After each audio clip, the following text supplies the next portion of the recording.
Senator Dan Sullivan of Alaska is on the Armed Services Committee, and he joins me now. First of all, Senator, thank you for being here. It's a busy Great to be day. Here, Sandra. Thank you. We'll see where things lead as we go through the afternoon on into the evening. Can you confirm first for us, are you a yes? I'm a yes. You're a yes at this point. Corporate tax rate, you just heard talk of 22%. The president originally called for 15%. Remember, it's 35. He wanted it to drop to 15. He settled at 20. Would the president sign off on a 22% corporate tax rate, and would you be okay with that? Look, we're still discussing some of what we're calling the dials of this bill, some of the different components, but overall bringing down that corporate tax rate. Remember, Sandra, right now we're at 35%, highest in the industrialized world, highest in the OECD, so we have to bring it down. I've been supportive of 20%. We're still looking at, I just came from the Republican lunch, a lot of good debate, constructive debate on where that might land. I think we're still going to be there, but we'll see at the end of the day. The good news is, though, there's momentum. And to me, this is all about, a lot of focus on the corporate tax side, but this is really about middle-class families, getting more take-home pay for middle-class families. That's what it's going to do, clearly, and growing the economy. The one thing that, I was on the floor this morning with some of my Democratic colleagues. I said, you guys never talk about growing the economy. That is the key. The person who's going to benefit the most from this tax bill, in my view, is the person, the American who doesn't have a job now, and is going to have a job because we're going to get back to traditional levels of robust growth. The Joint Committee on Taxation, which is a nonpartisan committee, put out these numbers, which actually would indicate that 80%, 4 out of 5 households would actually end up with a tax increase or basically get nothing out of this at all.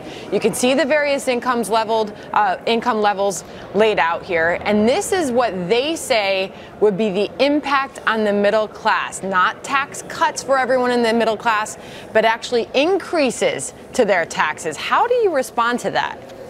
Well, look, every tax bracket right now, every single tax bracket of the 7 in the Senate bill gets a tax reduction.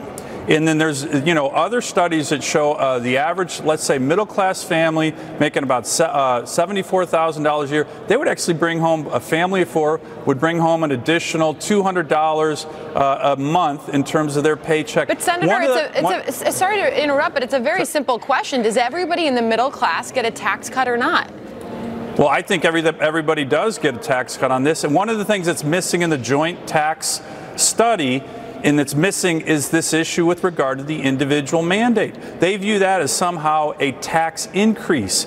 But Sandra, what that's going to be a tax decrease, because remember, you have millions of American families who are paying that tax, the individual mandate tax, because they can't afford health insurance under the Affordable Care Act, and 80% of the Americans who are paying that tax right now make under $50,000. We're going to get rid of that penalty, and I think that's going to lead to middle-class tax cuts. Senator, there's so much happening right now. You sit on the Senate Armed Services Committee, so it's really important that we ask you about this growing threat coming from North Korea. You are calling for more sanctions on North Korea. What sort of response are you getting on that? Well, look, I think there's strong bipartisan support for more sanctions, making sure our allies work closely with us to close loopholes on financial sanctions, energy. But Sandra, the other thing that's happening on the Hill, President is going to sign the National Defense Authorization Act soon, very bipartisan bill that dramatically increases America's missile defense. And when you see North Korea increasing its capabilities with regards to intercontinental ballistic missiles, we have to move on that. I had a bill that had 28 co-sponsors, Democrats and Republicans. It's in the base of that bill. So increasing our nation's missile defense is a key component of dealing with North Korea, and that's happening right now. And I know your state of Alaska is uniquely affected because of your geographic location, obviously, but also strategically as well. Senator, it's very good of you to share your time with us this afternoon. A busy day. Thank you. Thanks, Senator Sandra. Dan Sullivan.